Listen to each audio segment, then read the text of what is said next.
Hello दोस्तों, सभी लोगों का एक बार फिर से हमारे क्लास में वेलकम किया जा रहा है। यह है गब्बर सिंह ट्यूटोरियल और हम हैं यहाँ के ऑल इन ऑल अमित चंदा। आज का हमारा topic an income diagram and thermodynamics of pyrometallurgy. मतलब हमारी बात जो है मेटलर्जी के अंदर चल रही है। पहले भी हम एक बार मेटलर्जी पर मिल चुके हैं, ये मेटलर्जी का दूसरा क्लास है। आज हम लोग को यह समझना है कि जो पायरोमेटलर्जी है वो थर्मोडायनेमिकली कितना आसानी से या कितना डिफिकल्टी से हो सकता है, और साथ ही साथ थोड़ी सी बातें हमें इनकम डायग्राम की भी करनी है। तो मान लो मेरे पास एक मेटल ऑक्साइड है, उसको हम मेटल में कन्वर्ट करना चाहते हैं तो डेफिनेटली उसको रिडक्शन करना पड़ेगा। इसके लिए हमें सुटेबल रिड्यूसिंग एजेंट चाहिए, साथ ही साथ हम हीट भी प्रोवाइड करा है। जब भी कोई चीज़ हीट के जरिए कराई जाती है तो उसको हम पायरो प्रोसेस कहते हैं, और इसीलिए पायरोमेटलर्जी है। पायरोमेटलर्जी मतलब हीट का यूज करके हम इसमें से मेटल निकाल रहे हैं। तो मेटल ऑक्साइड है, उसको खूब हीट किया और रिड्यूसिंग एजेंट लगाया, मेटल मिल गया। थर्मोडायनेमिक्स का इसमें क्या रोल है, थर्मोडायनेमिकली कितना आसानी से हो सकता है, इसको हमको समझना है। तो मान लो मेरे पास एक मेटल ऑक्साइड है, ठीक है, सपोज जिंक ऑक्साइड लिए। जिंक ऑक्साइड से हमको जिंक मेटल निकालना है और ऑक्सीजन अलग कर देना है। ये प्रोसेस आसान है या डिफिकल्ट, तो हम लोग जानते हैं कि जब जिंक को जलाते हैं, किसी भी चीज को जलाते हो तो वो ऑक्सीजन के साथ कंबाइन होता है।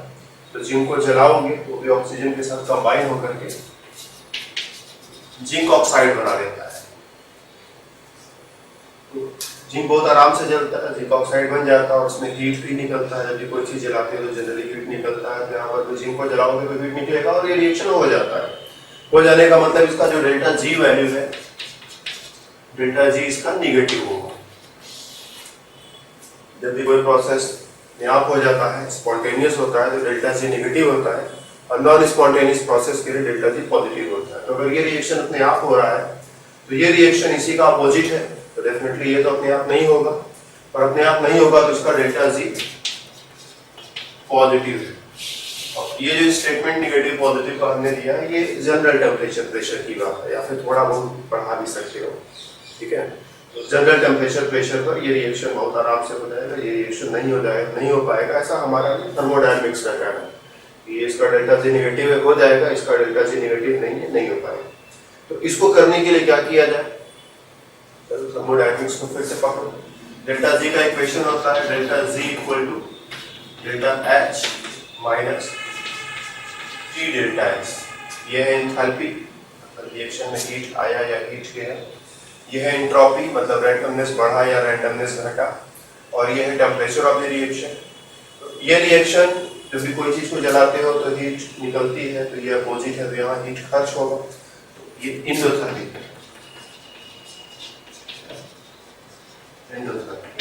बोले तो कंजम्पशन ऑफ हीट। इसके लिए डेल्टा एच का जो वैल्यू होगा वो होगा पॉजिटिव। और zinc oxide solid, zinc solid और ऑक्सीजन गैस है। तो जब भी गैसियस प्रोडक्ट बनेगा तो गैस मॉलिक्यूल को इधर उधर भागना शुरू कर देगा, तो रैंडमनेस बढ़ जाएगा, और रैंडमनेस इंक्रीजिंग, तो इसका मतलब इसका जो डेल्टा एस है ये भी पॉजिटिव होगा, राइट। तो चलो हम इसका एक वैल्यू चूज कर लेते हैं 20,000 पॉजिटिव साइन के साथ, और इसका वैल्यू चूज कर लेते हैं 20 पॉजिटिव साइन के साथ। और यूनिट्स का कोई प्रॉब्लम नहीं है, यूनिट्स इस तरह से दिए गए हैं कि सब इस फॉर्मूले में एडजस्ट हो जाएंगे, राइट। मान लो यूनिट ऐसा लिया गया कि इस फॉर्मूले में सब आराम से एडजस्ट हो जाएगा। मतलब अगर ये जूल में है तो ये भी जूल में है, ये कैलोरी में है ये भी कैलोरी में है, तो उसके आगे मोल और केल्विन वगैरह वगैरह लगाना पड़ता है, तो सब अपने आप एडजस्टेड काम है। तो अब इस वैल्यू को जो है यहाँ पर उठा करके रखो, और रिएक्शन का टेम्परेचर, चलो नॉर्मल टेम्परेचर प्रेशर रूम का टेम्परेचर आज 27 के आसपास मान लो, तो 27 डिग्री सेल्सियस मतलब 300 केल्विन। यहाँ बदल दो जरा ये सारा कुछ, तो जो डेल्टा जी का वैल्यू आएगा ये हो गया प्लस 20,000 माइनस टेम्परेचर कितना है 300 केल्विन है, और एस का वैल्यू कितना है 20। इन सबको सॉल्व करोगे तो ये हो जाएगा 6000 नेगेटिव और ये 20000 पॉजिटिव और नेट रिजल्ट पॉजिटिव में 14000। अब क्या करो, टेम्परेचर को थोड़ा बढ़ाओ, टेम्परेचर को 300 केल्विन की जगह 600 केल्विन कर लेते हैं। 600 केल्विन करोगे तब देखो क्या रिजल्ट आएगा, प्लस 20,000 माइनस 600 केल्विन मल्टीप्लाई 20, ये 12,000 हो जाएगा, इसमें से माइनस कर दोगे तो बच जाएगा 8। टेम्परेचर यहाँ 300 केल्विन किया था, 600 केल्विन किया था और बढ़ा 900 केल्विन करके जगह देखो 20,000 माइनस 900 की इंटू 20, ये 18,000 हो जाएगा और 20 में से 18 माइनस करोगे तो अभी भी पॉजिटिव है, तो रिएक्शन नहीं हो पाएगा, नहीं हो पाएगा, अभी भी नहीं हो पाएगा। और बढ़ाओ आप 1200 केल्विन करो,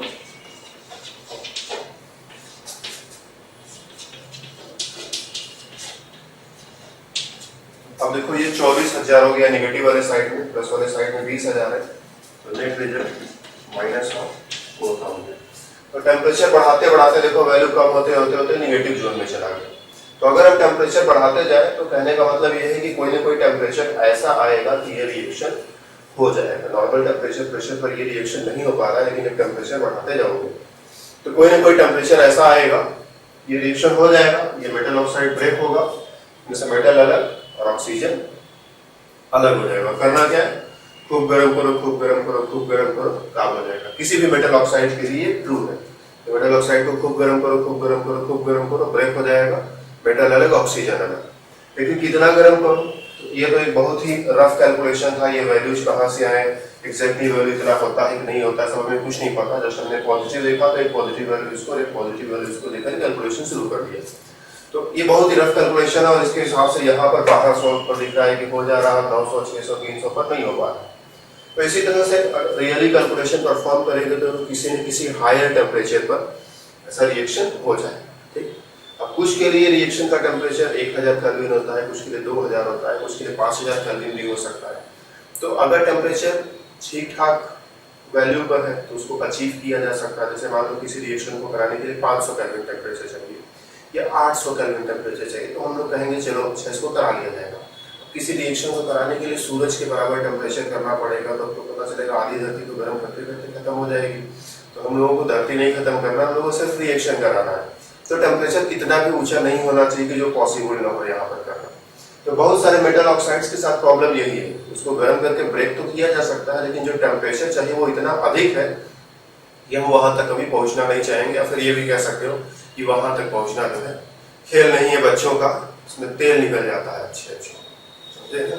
तो टेम्परेचर बहुत ऊंचा अगर चाहिए तो वहां तक पहुंचना बहुत मुश्किल और वहां तक हम नहीं पहुंचना चाहते हैं। फिर हम लोग को अल्टरनेटिव मेथड खोजते हैं जिससे कम टेम्परेचर पर ही हमारा काम हो जाए। तो मेटल ऑक्साइड को मेटल प्लस ऑक्सीजन में तोड़ने के लिए सिर्फ इतना करना है कि खूब गर्म करो, खूब गर्म करो, खूब गर्म करो। लेकिन ध्यान ये देना है कि अगर जो रिक्वायर्ड टेम्परेचर है बहुत ज्यादा है तो हम लोग चाहते हैं कि वहां तक ना पहुंच करके कोई दूसरा मेथड चूज किया जाए जिससे कम टेम्परेचर पर काम बन जाए। तो थर्मोडायनामिक्स ने पहला चीज बता दिया कि मेटल ऑक्साइड को ब्रेक करना है तो खूब गर्म करो, खूब गर्म करो, कभी न कभी ब्रेक हो ही जाएगा। लेकिन दूसरी चीज जो हम जानते हैं कि इतना भी ज्यादा नहीं गर्म करना है कि सब कुछ खत्म हो जाए उसी के चलते। तो हम लोगों को एक नॉर्मल टेम्परेचर, मतलब एक इंटरमीडिएट टाइप का टेम्परेचर जहां तक आसानी से पहुंचा जा सकता है, वहां काम भी बन जाए और नुकसान भी ज्यादा ना हो, तो हमें ऐसा टेम्परेचर चाहिए। तो जिस केस में इंटरमीडिएट टेम्परेचर चाहिए, मान लो 1500 या 1800 केल्विन टाइप का या 2000 केल्विन, चलो बोल दिया 2000 केल्विन तक का टेम्परेचर चाहिए तो ठीक है हम बोलेंगे चलो हो जाएगा। लेकिन इसमें 4000 या 5000 केल्विन टाइप का टेम्परेचर चाहिए, ऐसे प्रोसेसेस को हम इग्नोर करेंगे। हम वहां से मेटल ऐसे निकालने की कोशिश नहीं करेंगे और कुछ और मेथड यूज करेंगे जिससे मेटल निकल जाए। तो अब यही थर्मोडायनामिक्स हमें ये भी रिप्लाई करेगा कि दूसरा मेथड कहाँ से आएगा। थर्मोडायनामिक्स में पहला चीज तो बता दिया कि गर्म करो और मेटल मिल जाए, लेकिन अगर हम बहुत ज्यादा नहीं गर्म करना चाहते, हम चाहते हैं कि कम टेम्परेचर पर ही काम हो जाए, तब क्या करना पड़ेगा। ओके, तो उसके सोल्यूशन के लिए देखो हम एक और इक्वेशन लिखते हैं। इसके सोल्यूशन के लिए हम एक और इक्वेशन लिखते हैं। हम इक्वेशन लिख रहे हैं मैग्नीशियम ऑक्साइड को ब्रेक करने। मैग्नीशियम ऑक्साइड ब्रेक होगा तो मैग्नीशियम और ऑक्सीजन ये भी देगा, इसके लिए भी डेल्टा जी का वैल्यू पॉजिटिव ही होगा।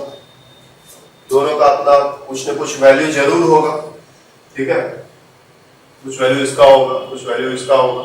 चलो मान लो हमने कह दिया कि इसका जो डेल्टा जी जो है किसी टेम्परेचर पर, वो जिंक क्या है, थोड़ा कम रिएक्टिव होता है, मैग्नीशियम ज्यादा रिएक्टिव होता है, तो ये जल्दी ऑक्सीजन को छोड़ेगा नहीं, ऑक्सीजन को यहाँ से निकालना बहुत मुश्किल है, इसलिए इसका डेल्टा जी मोर पॉजिटिव होगा।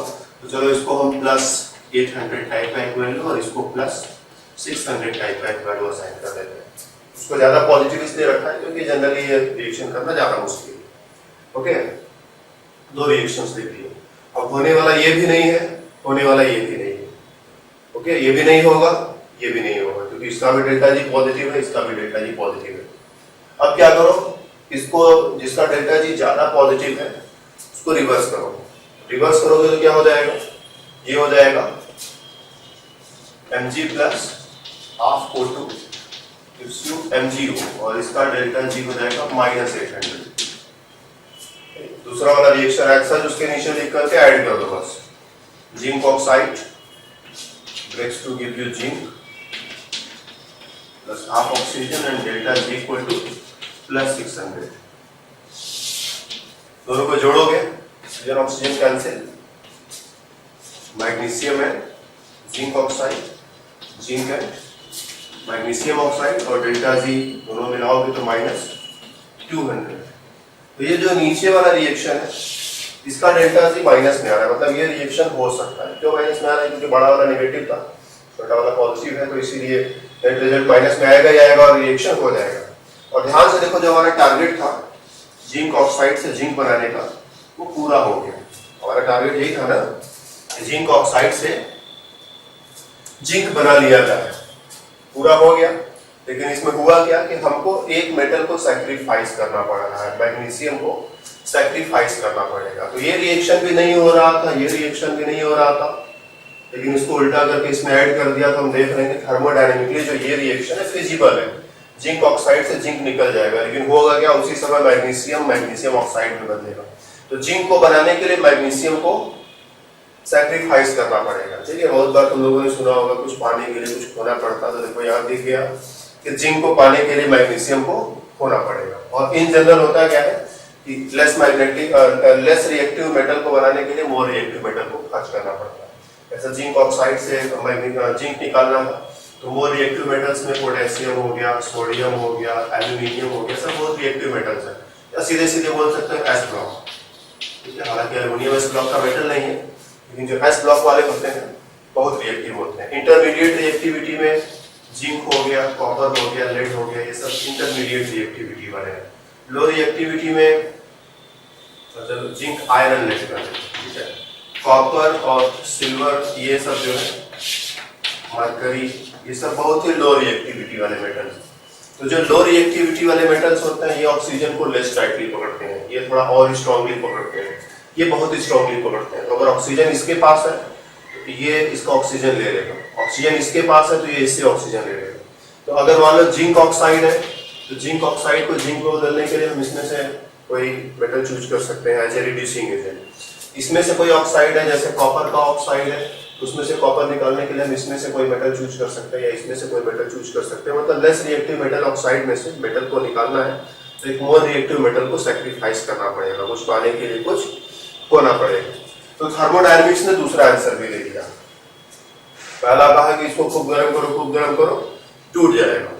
दूसरा प्रॉब्लम ये आया कि भाई टेम्परेचर हम ज्यादा नहीं करना चाह रहे, तो थर्मोडायनेमिक्स ने दूसरा आंसर दिया कि एक मेटल को बनाने के लिए दूसरा मेटल को खोने के लिए तैयार रहोगे तो जो काम हो रहा है ये कम टेम्परेचर पर हो जाएगा। क्यों कम टेम्परेचर पर हो जाएगा, तो एक बहुत ही रफ आंसर हम ये दे सकते हैं। देखो, एक में मेटल ऑक्साइड को ब्रेक कर रहे हैं और दूसरे में मेटल ऑक्साइड बना रहे हैं। इसको अगर हायर टेम्परेचर चाहिए तो इसको लोअर टेम्परेचर चाहिए। एक में मेटल ऑक्साइड ब्रेक हो रहा है तो दूसरे में मेटल ऑक्साइड बन रहा है, इसको हायर टेम्परेचर का रिक्वायरमेंट है, इसको लोअर टेम्परेचर का रिक्वायरमेंट है। दोनों एक दूसरे के अपोजिट है तो बीच में आकर के कहीं ना कहीं समझौता कर लेंगे और रिएक्शन इंटरमीडिएट किसी टेम्परेचर पर हो जाएगा, बहुत ज्यादा ऊपर जाने की जरूरत नहीं पड़ेगी। तो अगर अकेले काम करना है तो खूब गर्म करो, जिंक निकल जाएगा।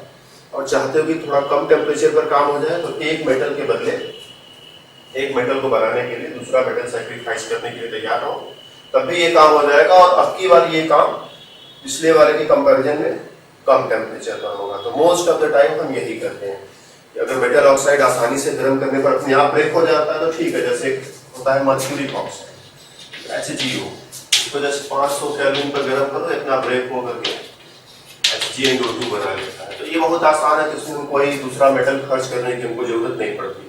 लेकिन कुछ ऐसे भी मेटल्स हैं जिनसे ऑक्सीजन निकालना बहुत मुश्किल है, तो हम क्या करते हैं, हम बहुत ज्यादा हीट न देकर के थोड़ा सा हीट देते हैं और बाकी एक दूसरा मेटल सेक्रीफाइस करने के लिए तैयार रहते हैं, मेटल ऑक्साइड से मेटल मिल जाता है। तो थर्मोडायनेमिक्स में हमें दो रास्ते दिखा दिए, पहला रास्ता कि खूब गर्म करो और दूसरा रास्ता कि थोड़ा गर्म करो और उसके साथ एक मेटल भी सेक्रीफाइस करने को तैयार हो। और ध्यान ये रखना है कि जो सेक्रीफाइस करने वाला मेटल है, जिस मेटल का सेक्रीफाइस करना है, वो यूजुअली मोर रिएक्टिव होता है, ठीक है, इन कंपैरिजन टू जो मेटल हमें ऑब्टेन करना है उसके कंपैरिजन में ये ज्यादा रिएक्टिव होता है। तो थर्मोडायनेमिक्स ने दोनों आंसर दे दिए, पहला गर्म करके कर सकते हो, दूसरा गर्म भी करो उसके साथ एक मेटल भी खर्च करने को तैयार हो, तो तुम्हारा काम लो टेम्परेचर पर हो जाएगा। अच्छा, अब यहाँ पर एक मेटल को बनाने के लिए दूसरा मेटल खर्च करना बहुत ज्यादा समझदारी नहीं है, ठीक है। एक मेटल बना रहे तो दूसरा मेटल खर्च भी हो रहा है, तो हम क्या करते हैं, हम मेटल की जगह यहाँ पर कभी कभी कार्बन खर्च करना पसंद करते हैं। बहुत सारे मेटल, बहुत सारे रिएक्शंस ऐसे हुए जिसमें एक मेटल बनाने के लिए यहाँ पर एक मेटल न खर्च करके हम कार्बन को खर्च करके वही काम कर जाते हैं। तो ये सब कैसे होता है, हम एल्यूमिनियम डायग्राम से इन सारी चीजों को इसको कनेक्ट करेंगे। ये भी थर्मोडायनेमिक्स से ही एक्सप्लेन होगा। एल्यूमिनियम डायग्राम बहुत स्पेशल नहीं है, थर्मोडायनेमिक्स पर बेस्ड एक सिंपल डायग्राम है। ओके, सभी क्या है, मेटल ऑक्साइड से मेटल बनाना है। तरीका क्या क्या है, पहला तरीका heat and heat and heat, इसको गर्म करो, ठीक है। और दूसरा तरीका क्या है, heat with a reducing agent. एक पहला तरीका गर्म करते जाओ, गर्म करते जाओ, गर्म करते जाओ, काम हो जाएगा। दूसरा heat with a reducing agent. Reducing agent क्या है, तो अनदर मेटल, ठीक है, एक मेटल को पाने के लिए दूसरा मेटल सैक्रिफाइस करेंगे हम, अनदर मेटल। ये हो सकता है रिड्यूसिंग एजेंट या फिर कार्बन, ठीक है। ये कैसे काम करता है तो हमें दिखाई दिया, ये कैसे काम करता है, इसको भी जैसे इसका इक्वेशन लिख करके दोनों को ऐड किया और ऐड करने पर देखा कि नेट वैल्यू नेगेटिव आ रहा है तो रिएक्शन हो जाएगा। तो उसी तरह से कार्बन के साथ भी किया जा सकता है कि कार्बन का भी एक इक्वेशन बनाएंगे और मेटल वाले रिएक्शन में ऐड करेंगे। जैसे मेटल है तो मेटल को ब्रेक करना है मेटल प्लस ऑक्सीजन में, कार्बन को ऑक्सीजन दो, ये कन्वर्ट हो जाएगा कार्बन मोनोऑक्साइड या फिर कार्बन डाइऑक्साइड में भी कन्वर्ट हो सकता है। फिर दोनों को ऐड करो, जैसे चेक करो कि डेल्टा जी नेगेटिव है या नहीं नेगेटिव है, तो नेगेटिव रहेगा तो हो जाएगा, नेगेटिव नहीं रहेगा तो नहीं हो पाएगा। तो एक्चुअली होता क्या है, इन सब प्रोसेसेस के लिए, चाहे मेटल हो या फिर कार्बन हो, इन सब प्रोसेस के लिए यूजुअली एक टेम्परेचर होता है कि इस टेम्परेचर के नीचे काम करोगे तो ये रिएक्शन नहीं हो पाएगा, इस टेम्परेचर के ऊपर काम करोगे तो रिएक्शन हो जाएगा। तो एक टेम्परेचर होता है जिसके एक तरफ रिएक्शन हो पाता है, दूसरी तरफ रिएक्शन नहीं हो पाता। तो हम लोगों को उस टेम्परेचर को आइडेंटिफाई करना है कि किस टेम्परेचर पर ये रिएक्शन हो जाएगा, राइट।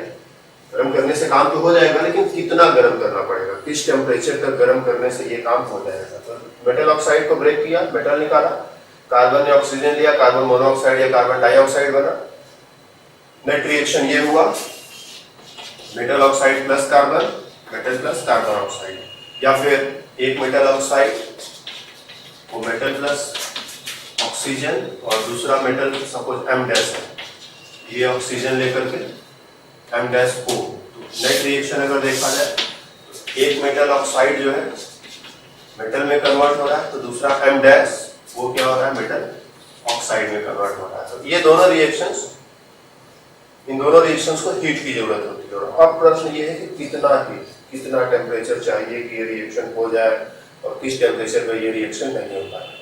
तो ये सारा आंसर यहां से आएगा। हम लोग एल्यूमिनियम डायग्राम बनाएंगे, बहुत ही सिंपल डायग्राम है, लेकिन सबसे पहले ये चीज माइंड में होना चाहिए। तो एल्यूमिनियम डायग्राम से करना क्या है, सिर्फ ये पता करना है कि जो रिएक्शन हम करवाना चाहते हैं कौन सा टेम्परेचर इसके लिए सुटेबल रहेगा, ठीक है। रिएक्शन क्या करना है ये भी पता है, रिड्यूसिंग एजेंट क्या लगाना है ये भी पता है, सिर्फ अब ये पता करना है कि कौन से टेम्परेचर पे ये रिएक्शन होगा या नहीं होगा। तो चलो आ जाते हैं। तो एल्यूमिनियम डायग्राम में हम लोग बहुत ही सिंपल सा बॉक्स बना लेंगे, कोई डरेगा नहीं बॉक्स को देखकर, कोई पहले बताते हैं बहुत ही प्यारा सा बॉक्स है, तो देखकर कोई डर मत जाना, बड़ा बनाया है। इस वाले एक्सिस पर डेल्टा जी, ठीक है। चलो यूनिट किलो जूल पर मोल, O2 मतलब 1 मोल ऑक्सीजन खर्च करेंगे तो कितना हीट निकलेगा, कितना डेल्टा जी में चेंज होगा वो इस एक्सिस पर रखेंगे। तो वैल्यू फ्रॉम -1200 टू 0, मतलब पूरा नेगेटिव ही है, कहीं पॉजिटिव नहीं है, ठीक है, सारा नेगेटिव जो है। और इस एक्सिस पर चलो हम टेम्परेचर जो है 300 केल्विन से लेकर के 2000 केल्विन तक कर लेते हैं, ठीक। तो कोई भी रिएक्शन पकड़ो, मेटल को लिया, ऑक्सीजन मिलाया, मेटल ऑक्साइड बनेगा, ठीक है। इसका formula depending on valency of metal बहुत तरह का हो सकता है। तो कभी कभी जैसे सोडियम ऑक्साइड टाइप का है तो Na2 मिलेगा, मैग्नीशियम ऑक्साइड टाइप का तो MgO मिलेगा, एल्युमिनियम ऑक्साइड टाइप का तो Al2O3 मिलेगा। तो ये सारी चीजें लोग समझते हो कि इसका फॉर्मूला अलग अलग तरह का हो सकता है। तो ये यूनिवर्सल फॉर्मूला नहीं है, जस्ट एक इंडिकेशन है कि मेटल एंड ऑक्सीजन यार इन कंबाइंड फॉर्म, कंबाइंड होकर ऐसा ऐसा ऐसा कुछ भी हो सकता है। तो मेटल ऑक्सीजन से मिलेगा, मेटल ऑक्साइड बनेगा। और जब ग्राफ देखोगे तो डेल्टा जी उसका जो है धीरे धीरे बढ़ता हुआ दिखाई पड़ेगा। जैसे जैसे टेम्परेचर बढ़ रहा है डेल्टा जी जो है बढ़ता चला जा रहा है। क्यों बढ़ता चला जा रहा है? बहुत ही सिंपल है, मेटल प्लस ऑक्सीजन मिलेगा तब मेटल ऑक्साइड बनेगा, सॉलिड सॉलिड गैस, और गैस खर्च हो रहा है। तो जब तक गैस रहेगा इधर उधर भागता रहेगा तो रैंडमनेस ज्यादा रहेगा, गैस खत्म हो जाएगा तो रैंडमनेस भी कम हो जाएगा। और रैंडमनेस कम होने का मतलब प्रोसेस का जो डेल्टा एस है वो है निगेटिव। और डेल्टा जी वाले फॉर्मूले में चले आओ, डेल्टा एच माइनस जी डेल्टा एस, अगर ये निगेटिव है इस वाले माइनस के साथ मिलकर के दोनों पॉजिटिव क्वांटिटी हो जाएंगे। इसका मतलब इतना तुमको ऐड करना पड़ेगा। तो जितना ज्यादा टेम्परेचर उतना ज्यादा ऐड करोगे, ऐड करते चले जाओगे तो ये ऊपर की तरफ, ठीक है, नेगेटिव से 0 होते हुए पॉजिटिव जोन में भी जा सकता है, बहुत आगे जाओगे तो ये इस तरह से बढ़ता चला जाता है। कभी कभी ये देखोगे कि ग्राफ यहाँ से चलते चलते इसका स्लोप अभी ऐसे चल रहा, थोड़ा बढ़ गया तो ऐसे हो गया, ठीक है, तो स्लोप बढ़ भी सकता है। तो इसका रीजन ये है कि जैसे सॉलिड है तो ये मेटल ऑक्साइड लिक्विड हो गया, लिक्विड हो जाएगा तो क्या हो जाएगा, रैंडमनेस बढ़ने लगेगा, लिक्विड होने पर रैंडमनेस बढ़ेगा, और रैंडमनेस बढ़ेगा तो ये पॉजिटिव होगा, ठीक है, सॉरी ये हमने उल्टा बोल दिया, इसको नीचे जाना पड़ेगा। ठीक है, अगर सॉलिड से लिक्विड करते हैं तो लिक्विड ज्यादा रैंडम होता है, रैंडमनेस बढ़ेगा तो डेल्टा एस पॉजिटिव होगा, ये पॉजिटिव हुआ तो माइनस के साथ मिलकर के माइनस होगा, अगर थोड़ा कम होगा तो यहाँ से इसको थोड़ा सा फिर ऐसे नीचे बेंड होना पड़ेगा, ठीक है। तो ये नीचे भी बेंड हो सकता है, कुछ केसेज में ऊपर भी बेंड हो सकता है। जब ऊपर बेंड होगा तो इसका मतलब क्या है, इसका मतलब किसी वजह से रैंडम सब चीजें उल्टी हो रही है। हाँ, रैंडमनेस अगर बढ़ रहा है, इस लाइन का रैंडमनेस बढ़ रहा है, इस लाइन का रैंडमनेस घटेगा। तो कुछ मेटल्स ऐसा बिहेवियर दिखाएंगे, कुछ मेटल्स ऐसा बिहेवियर दिखाएंगे। तो इसका रीजन तो हमने बता दिया, जितने भी सॉलिड से लिक्विड बन जाए, जब भी सॉलिड से लिक्विड बनेगा तो रैंडमनेस बढ़ेगा, और रैंडमनेस बढ़ने के साथ साथ ये पॉजिटिव और नेगेटिव के साथ मल्टीप्लाई करोगे, नेट रिजल्ट माइनस में आएगा, तो उसमें से कुछ कम करोगे तो नीचे जाएगा। तो इसका मतलब क्या हुआ, इधर रैंडमनेस बढ़ रहा है, इधर रैंडमनेस घटना चाहिए, ठीक है। तो घटने का रीजन क्या हो सकता है, कभी कभी ये होता है कि मेटल का एक क्रिस्टल जो है S2 कर देता है। S2 मतलब सॉलिड फेज सेकंड, ये सॉलिड फेज 1 हुआ, ये सॉलिड फेज 2 हुआ। तो ये होता है कि मेटल एक सॉलिड स्ट्रक्चर से दूसरे सॉलिड स्ट्रक्चर में कन्वर्ट होता है। बहुत सारे मेटल ऑक्साइड्स ऐसे हैं जिनका कई तरह का क्रिस्टल मिलता है, एक क्रिस्टल से दूसरे क्रिस्टल में जब जाते हैं तो पार्टिकल्स का अरेंजमेंट चेंज हो जाता है। जब अरेंजमेंट चेंज होगा तो उसकी एंट्रोपी भी बदल जाएगी, कभी एंट्रोपी बढ़ जाएगा तो कभी एंट्रोपी घट जाएगा। तो इसीलिए दोनों तरह का ग्राफ हम लोग को मिलता है। तो कुल मिला करके ऐसा जाते जाते ये नीचे की तरफ या ऊपर की तरफ मुड़ सकता है। और इस मुड़ने का मतलब ये निकाला जाए कि यहाँ से इसके फेज में कोई ना कोई चेंज आया है, मे बी एक क्रिस्टल से दूसरा क्रिस्टल बन गया हो, या फिर सॉलिड से लिक्विड बन गया हो। तो इस तरह के चेंजेस हम लोग को भी देखने को मिलेंगे। ओके, तो फिलहाल हम लाइन्स को ऐसे मिला रहे हैं, तो ये लाइन ऐसे जा रहा है एक मेटल का, इसी तरह से दूसरे मेटल का भी लाइन है वो भी जाता रहेगा, एक मेटल और इसका लाइन इस तरह से जा रहा है, तीसरा मेटल इसका लाइन इस तरह से जा रहा है, तो बहुत सारे मेटल्स के लाइन इसमें इस तरह से मिलेंगे।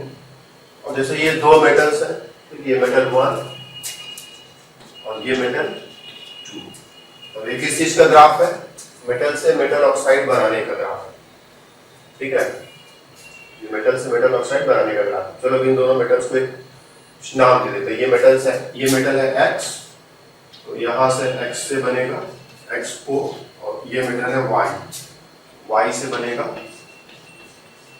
YO। जिस पॉइंट पर दोनों दूसरे को कट कर रहे हैं, यहाँ पर दोनों का डेल्टा G वैल्यू सेम होगा, ठीक है, जितना डेल्टा G पहले वाले रिएक्शन का है उतना ही डेल्टा G दूसरे वाले रिएक्शन का है।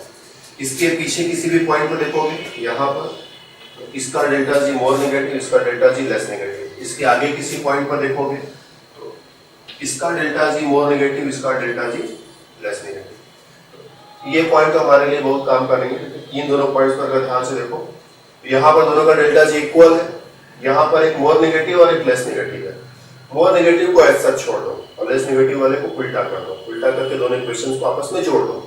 तो यहाँ का इक्वेशन क्या होगा, इस पॉइंट पर जो इक्वेशन बनेगा ये है अपना रिएक्शन YO वाला, तो Y से बना YO, अब इसमें हम ऐड क्या करने जा रहे हैं, हम उसको उल्टा करके ऐड कर देंगे, XO से बना X, तो दोनों को नेट ऐड करोगे तो हो जाएगा Y plus XO gives you X plus YO, मतलब ऑक्सीजन इसमें से इसमें ट्रांसफर हो गया, XO में से ऑक्सीजन चला गया और जो मेटल X था उसको फ्री फॉर्म में मिल गया। अब इसका डेल्टा G नेगेटिव होगा या पॉजिटिव, क्योंकि ये मोर नेगेटिव है, ठीक है, Y वाला मोर नेगेटिव है, ये मोर नेगेटिव है, इसीलिए जो इसका जो फाइनल रिजल्ट रहेगा ये भी हमेशा नेगेटिव ही रहेगा। जैसे ये नेगेटिव 800 और ये पॉजिटिव 600 हो तो नेगेटिव रिजल्ट 200 आ जाएगा, ये मोर नेगेटिव है तो ये रिएक्शन जो है इस टेम्परेचर से पहले ये रिएक्शन हो जाएगा। और इस टेम्परेचर के बाद वाले टेम्परेचर पर अगर देखो, सपोज ये टेम्परेचर T1 था, ऐसा कुछ कैलकुलेशन जो T1 पर कर रहे हैं, और बाद का टेम्परेचर जो है ये T2, तो यहाँ पर कौन सा मोर नेगेटिव है, ये रिएक्शन का जो डेल्टा G है मोर नेगेटिव है, इसको एज सच रखो, X से बनाया हमने XO, और दूसरा वाला उसको हम उल्टा करने जा रहे हैं, सो YO से बनेगा Y, दोनों को ऐड कर दिया जाए, X plus YO gives you Y plus XO, ठीक है। अब इन दोनों को कंपेयर करो, यहाँ पर देखो XO का रिडक्शन X में हो रहा था और Y रिड्यूसिंग एजेंट था, और यहाँ पर YO का रिडक्शन Y में हो रहा है और X जो है वो रिड्यूसिंग एजेंट का काम कर रहा है।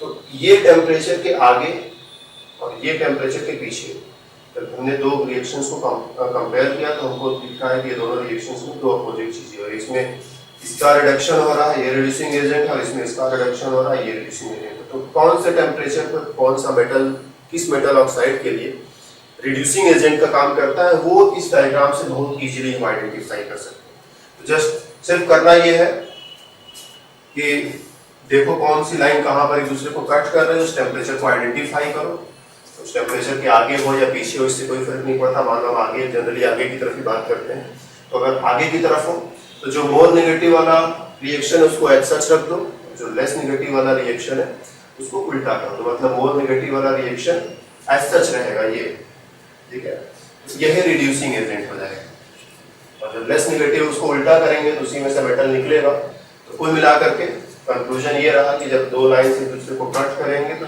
उस जिस टेम्परेचर पे कट करेंगे उसके आगे किसी भी टेम्परेचर पे पहुंचोगे तो जो मोर नेगेटिव डेल्टा G वाला मेटल है वो रिड्यूसिंग एजेंट का काम करेगा, और जो लेस नेगेटिव डेल्टा G वाला मेटल है उसके ऑक्साइड का रिडक्शन होगा और मेटल फ्री हो जाएगा। तो ये है एलिनकम डायग्राम का काम। अगर यहाँ पर सारे वैल्यूज, यहाँ पर सारा टेम्परेचर सही से लिखा हो तो सिर्फ ग्राफ को हम देख करके बता सकते हैं कि किस टेम्परेचर के बियॉन्ड रिएक्शन हो पाएगा और किस टेम्परेचर के बियॉन्ड रिएक्शन नहीं हो पाएगा। तो यहाँ पर देखा, यहाँ पर दोनों का डेल्टा G इक्वल है, किसी को उल्टा किसी को सीधा करने से नेट रिजल्ट 0 ही रहेगा, इसलिए कोई फर्क नहीं पड़ेगा, लेकिन इसके आगे और इसके पीछे इसके आगे अगर एक मेटल रिड्यूसिंग एजेंट का काम करेगा तो इसके पीछे दूसरा वाला मेटल रिड्यूसिंग एजेंट का काम करेगा। तो इस बात का ध्यान रखना है कि इसके पीछे कौन से मेटल ऑक्साइड के लिए रिड्यूसिंग एजेंट का काम करेगा और इसके आगे कौन से मेटल ऑक्साइड के लिए रिड्यूसिंग एजेंट का काम करेगा। अब इसी में बारी है थोड़ा कार्बन को इनकॉर्पोरेट करने की। कार्बन का ग्राफ देखोगे तो देखो कार्बन से दो चीजें हो सकती है। एक तो C से बन सकता है CO2, C+O2 gives you CO2। ये सॉलिड है, ये गैस है और C+½ gives you CO। ये सॉलिड है, ये गैस है, ये गैस। इसमें 1 मोल गैस खर्च हो रहा है, 1 मोल गैस बन रहा है। तो इसके लिए जो लाइन होता है, मेटल्स के कंपैरिजन में कार्बन जो होता है वो इलेक्ट्रॉन के लिए यूजुअली कम एफिनिटी रखता है, तो कार्बन का लाइन काफी ऊपर होता है, ये ऊपर रहेगा और इस तरह से सीधा चला जाए। सीधा इसलिए जा रहा है क्योंकि इसका एंट्रोपी चेंज नहीं हो रहा है, ठीक है, रैंडमनेस में कोई चेंज नहीं हो रही है। 1 मोल गैस खर्च हो रहा है तो 1 मोल गैस बन गया। यहाँ पर गैस आधा मोल खर्च हो रहा है, बनने वाला गैस क्या है 1 मोल है। रैंडमनेस बढ़ने का मतलब delta S positive, -T delta S कम करोगे तो वैल्यू क्या होगा, कम होता जाएगा और इसका ग्राफ जो है ऐसे दिखाई पड़ेगा, ठीक है। तो ये C से CO2 और ये C से CO। Most of the time जो मेटल्स होते हैं वो ऊपर की तरफ जाते हुए, तो बहुत सारे मेटल्स क्या होते हैं, इस वाले लाइन को या इस वाले लाइन को कहीं ना कहीं कट कर देते हैं। तो जहां पर भी कट करेगा, मान लो यहाँ कट कर दिए, तो इस टेम्परेचर के आगे जितने भी टेम्परेचर है, यहाँ पर टेम्परेचर पढ़ो कितना टेम्परेचर है, ये 300 केल्विन है, ये 2000 केल्विन, तो बीच में कुछ 800-900 जो भी केल्विन होगा। तो इस टेम्परेचर के आगे जितने भी टेम्परेचर्स हैं, इन सभी टेम्परेचर्स पर कार्बन जो है इस मेटल ऑक्साइड के लिए रिड्यूसिंग एजेंट का काम कर सकता है। यहाँ पर जो भी मेटल ऑक्साइड है, सपोज ये M है, ये N, X कर देते हैं, X से XO, Y से YO, कोई और BC में है, Z से ZO टाइप का। तो इस वाले मेटल ऑक्साइड का रिडक्शन करने के लिए इससे आगे का टेम्परेचर चूज करना पड़ेगा और रिड्यूसिंग एजेंट क्या होगा, कार्बन, ठीक। इस वाले मेटल ऑक्साइड का रिडक्शन करना, देखो ये यहाँ पर कट किया है, तो इससे आगे के जितने भी टेम्परेचर है सब पर ये काम हो जाएगा और पीछे के टेम्परेचर पर नहीं हो सकता। इस वाले मेटल ऑक्साइड का रिडक्शन करना, तो ये टेम्परेचर दिख रहा है, इससे आगे के जितने टेम्परेचर है उस पर ये काम हो जाएगा, पीछे का टेम्परेचर पर नहीं होता है। तो इस तरह से एलिंगम डायग्राम से हम बहुत ही आसानी से बता सकते हैं कि कौन सा मेटल कार्बन के जरिए रिड्यूस किया जा सकता है और उसके लिए कितना टेम्परेचर रखना चाहिए। या फिर अगर हम दो मेटल्स को भी कंपेयर करें, कौन कौन से मेटल ऑक्साइड को रिड्यूस कर सकता है, ठीक है, कौन कौन से मेटल ऑक्साइड को रिड्यूस कर सकता है और किस किस टेम्परेचर पे ये काम हो सकता है या कितने टेम्परेचर पे ये काम हो सकता है। ये सारी चीजें एलिंगम डायग्राम से बहुत आसानी से बता सकते हैं। सिर्फ इतना देखना है कौन कहाँ क्रॉस कर रहा है, जहाँ क्रॉस कर रहा है वहां पर दोनों का डेल्टा जी इक्वल होगा, जब आगे जाओगे दोनों का डेल्टा जी अनइक्वल होगा, पीछे जाओगे तभी डेल्टा जी अनइक्वल होगा। किसी एक रिएक्शन को उल्टा करके देखो कि कौन सा उल्टा करने से अपना काम बन जाएगा। यूजुअली करना क्या है, जो मोर नेगेटिव उसको एज सच रखना है, जो लेस नेगेटिव उसको उल्टा कर देना है, दोनों को ऐड कर दो। ऐड करते ही जो रिएक्शन मिलेगा उसका नेट रिजल्ट माइनस में होगा डेल्टा जी वैल्यू और वो रिएक्शन फिजिकल हो जाएगा। तो ये है अपना एलिंगम डायग्राम। डेल्टा जी को हमको प्लॉट करना है टेम्परेचर के अगेंस्ट और लाइंस को देखना है कहाँ कहाँ कट कर रही है, उस टेम्परेचर को आइडेंटिफाई करके बस ये बता देना है कि इस टेम्परेचर के आगे या इस टेम्परेचर के पीछे रिएक्शन हो पाएगा या नहीं हो पाएगा। तो that's all for Ellingham diagram. तो पायरोमेटलर्जी तो हीट करके काम करना है। हीट करने के साथ साथ जो मेटल्स केवल हीट से ब्रेक हो जाते हैं, ठीक है, जो हीट से ब्रेक नहीं होगा उसके लिए हमें सुटेबल रिड्यूसिंग एजेंट लगाना पड़ेगा और वो रिड्यूसिंग एजेंट के लिए हम कोई दूसरा मेटल चूज कर सकते हैं या फिर कार्बन चूज कर सकते हैं और साथ ही साथ कितना टेम्परेचर चाहिए वो एलिंगम डायग्राम यूज करके पता लगा सकते हैं। तो बस इस क्लास में इतना ही। फिर से मेटलर्जी में आगे और भी बातें हमें करनी है, उसके लिए हम फिर से मिलेंगे अगले क्लास में। इस क्लास के लिए बाय बाय।